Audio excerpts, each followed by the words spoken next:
SC to hear on January 20, plea by Subhash's mom seeking custody of his minor son.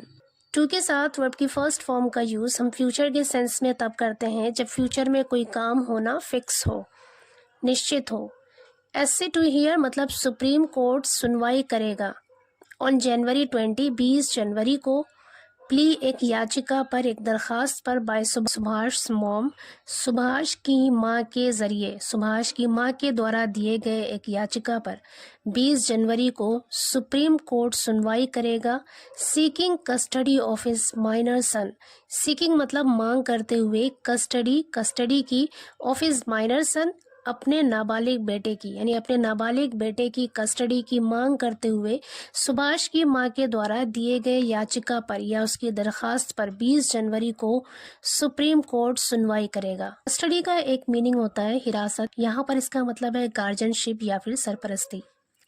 पूरी story देखते हैं। The supreme court is scheduled to hear on Monday a plea filed by the mother of Atul Subhash, a Bangalore-based engineer who committed suicide in 2024, alleging harassment by wife seeking his minor's custody. The Supreme Court is scheduled to. इस schedule to का मतलब होता है कोई काम होना तय है। इस schedule to hear on Monday, hear का मतलब है यहाँ पर सुनवाई करना। ऑन मंडे सोमवार को अपली एक याचिका पर filed by the mother of Atul Subhash की मां के द्वारा a Bengaluru based engineer, Bengaluru based मतलब बेंगलोर का इंजीनियर, हु कमिटेड सुसाइड, जिसने कमिटेड सुसाइड आत्महत्या की थी इन 2024 को, अलेजिंग इल्ज़ाम लगाते हुए, आरोप लगाते हुए, हैरेसमेंट उत्पीड़न का या फिर हरासानी का इल्ज़ाम लगाते हुए बाय वाइफ पत्नी के द्वारा, seeking his minor son's custody, मांग कर रही हैं हिज माइनर सन्स अपने नाबालिग बेटे की कस्टडी यानी उसकी सरपरस्ती की या फिर उसकी गार्जियनशिप की मांग कर रही हैं। पूरे सेंटेंस का मतलब है कि सुप्रीम कोर्ट मंडे को अतुल सुभाष, जो कि एक बेंगलोर का इंजीनियर है, जिसने 2024 को अपनी वाइफ पर, अपनी पत्नी पर हैरेसमेंट का यानी उत्पीड़न का इल्ज़ाम लगाते हुए आत्महत्या की थी, उसकी मां के द्वारा फाइल की गई एक याचिका जिसमें उसने अपने नाबालिग बेटे की कस्टडी यानी उसकी सरपरस्ती, उसकी गार्जियनशिप की मांग कर रही हैं। उस याचिका पर सुप्रीम कोर्ट मंडे को सुनवाई करेगा या फिर सुप्रीम कोर्ट को मंडे को सुनवाई करनी है। A bench of Justice B.V. Nagaratna and Saish Chandra Sharma is likely to hear the plea by Anju Devi, who has filed a habeas corpus petition seeking the custody of her 4-year-old grandson. A bench of यानी एक पीठ, justice बीवी नागरत्ना और सईश चंद्र शर्मा की एक bench या फिर एक पीठ is likely to hear, likely का मतलब होता है संभावना होना, इज लाइकली टू हियर यानी सुनवाई करने की संभावना है या फिर सुनवाई कर सकती है। द प्ली याचिका की बाय अंजू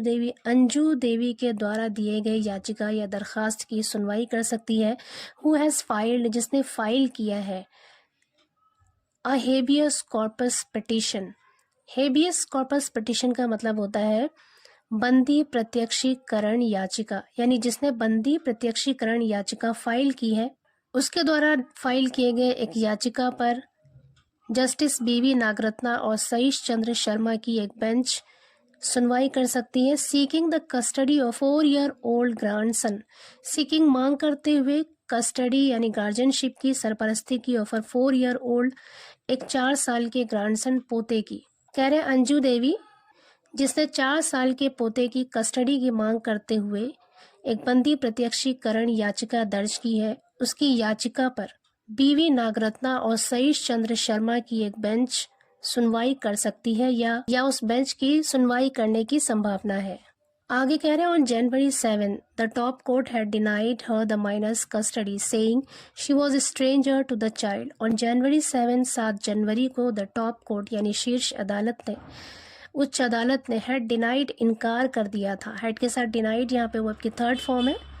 डिनाई मीन्स होता है इनकार करना, हैड डिनाइड इनकार कर दिया था, पास्ट परफेक्ट टेंस का यूज़ है यहाँ पे। हर उसे द माइनर्स कस्टडी यानी उस नाबालिग की कस्टडी यानी उसकी सरपरस्ती देने से इनकार कर दिया था। सेइंग कहते हुए she was stranger to the child की वो उस बच्चे के लिए अजनबी है। स्ट्रेंजर मीन्स अजनबी। आगे करें Subhash 34 who was found hanging at his house in Bengaluru's Munne Kolalu on December 9 last year purportedly left behind lengthy messages blaming his wife and in-laws for pushing him to take the extreme step. Subhash 34 यानी सुभाष जो 34 साल का था who was found जो पाया गया, was के साथ फाउंड यहाँ पे वर्ब की थर्ड फॉर्म है, पैसिव वॉइस सेंटेंस है और टेंस है past definite. Who was found जो पाया गया था हैंगिंग लटकते हुए एट हिज हाउस अपने घर में लटका हुआ पाया गया था इन बेंगलुरुज मुन्ने कुलालू, बेंगलोर के मुन्ने कुलालू में अपने घर में लटका हुआ पाया गया था ऑन December 9 लास्ट ईयर पिछले साल 9 दिसंबर को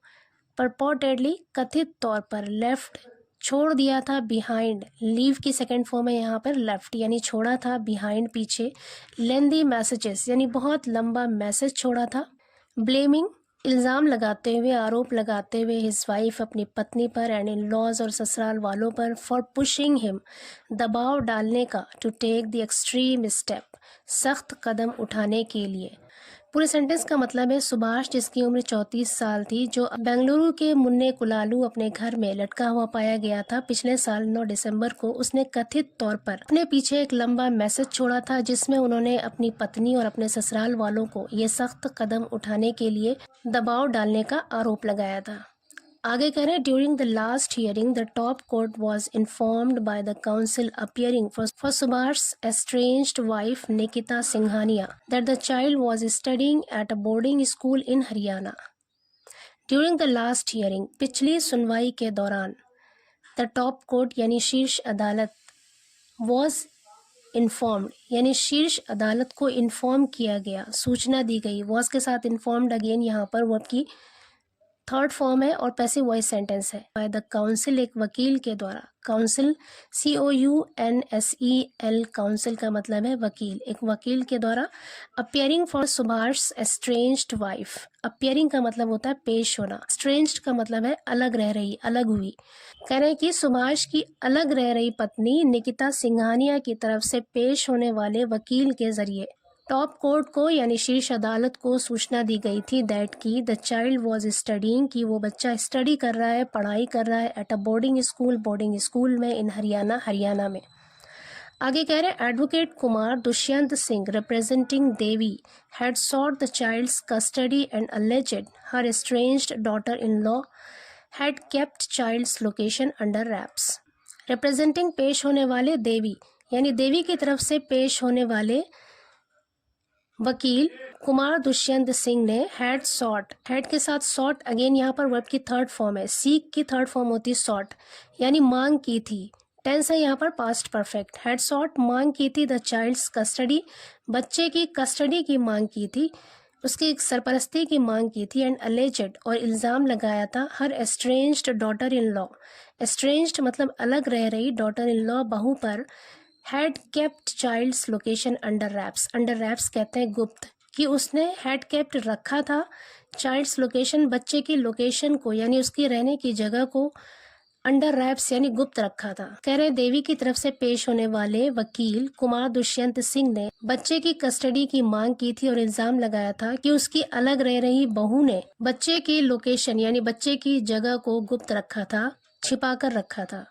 He had argued a child below 6 years of age should not be sent to a boarding school and relied on photos to show the petitioner interacting with the child when he was only a couple of years old. He had argued, had के साथ argued verb की third form है यहाँ पर, इसका मतलब है तर्क दिया था या फिर दलील दी थी। He had argued उसने दलील दिया था अ चाइल्ड बिलो 6 ईयर कि एक बच्चा 6 साल से कम उम्र का एक बच्चा should not be sent to a boarding school, उसे एक बोर्डिंग स्कूल में नहीं भेजना चाहिए एंड रिलाइड और सहारा लिया, रिलाई का मतलब होता है भरोसा करना, सहारा लेना, यहाँ पर रिलाई की सेकेंड फॉर्म है रिलाइड और सहारा लिया या फिर भरोसा किया ऑन फोटोज उन तस्वीरों पर टू शो दिखाने के लिए द पिटिशनर याचिकाकर्ता या फिर दरखास्त देने वाली वो महिला इंटरेक्टिंग बातचीत कर रही है विद द चाइल्ड उस बच्चे से व्हेन जब he was only a couple of years old जब वो सिर्फ 2 साल का था या कुछ सालों का था। आगे कह रहे हैं the apex court had then directed the child to be produced in court on the next hearing on January 20 the apex court यानी शीर्ष अदालत ने हैड डायरेक्टेड मतलब निर्देश दिए थे, देन तब कह रहे कि तब शीर्ष अदालत ने निर्देश दिया था the child to be produced कि बच्चे को पेश किया जाए, टू बी प्रोड्यूस्ड मतलब पेश किया जाए इन कोर्ट अदालत में ऑन द नेक्स्ट हियरिंग अगली सुनवाई को ऑन जनवरी 20 जनवरी की अगली सुनवाई को बच्चे को अदालत में पेश करने का निर्देश दिया था। एंड सेड और कहा था the case couldn't be decided on the basis of a media trial, the case couldn't be decided यानी इस केस का फैसला नहीं किया जा सकता, कुडंट बी डिसाइडेड नहीं किया जा सकता on the basis of a media trial यानी मीडिया ट्रायल के आधार पर या मीडिया ट्रायल की बुनियाद पर इस केस का इस मामले का फैसला नहीं किया जा सकता। आगे कह रहे हैं Bengaluru court on January 4 granted bail to Subhash estranged wife her mother Nisha Singhania and brother Anurag Singhania in the abetment of suicide case. अब बेंगलुरु कोर्ट यानी बेंगलोर की अदालत ने ऑन जनवरी 4 जनवरी को ग्रांटेड बेल जमानत दी थी। ग्रांट बेल का मतलब होता है जमानत देना, ग्रांटेड सेकंड फॉर्म है वर्ब की, ग्रांटेड बेल यानी जमानत दिया था to Subhash estranged wife Subhash की अलग रह रही पत्नी को, हर मदर उसकी माँ निशा सिंघानिया को एंड ब्रदर और भाई अनुराग सिंघानिया को in the abetment of suicide case यानी हत्या के लिए उकसाने के मामले में। अबेटमेंट का मतलब होता है उकसाना, कह रहे कि हत्या के लिए उकसाने के मामले में बेंगलुरु के कोर्ट ने 4 जनवरी को सुभाष की अलग रह रही पत्नी, उसकी मां निशा और उसके भाई अनुराग सिंघानिया को जमानत दिया था, बेल दिया था।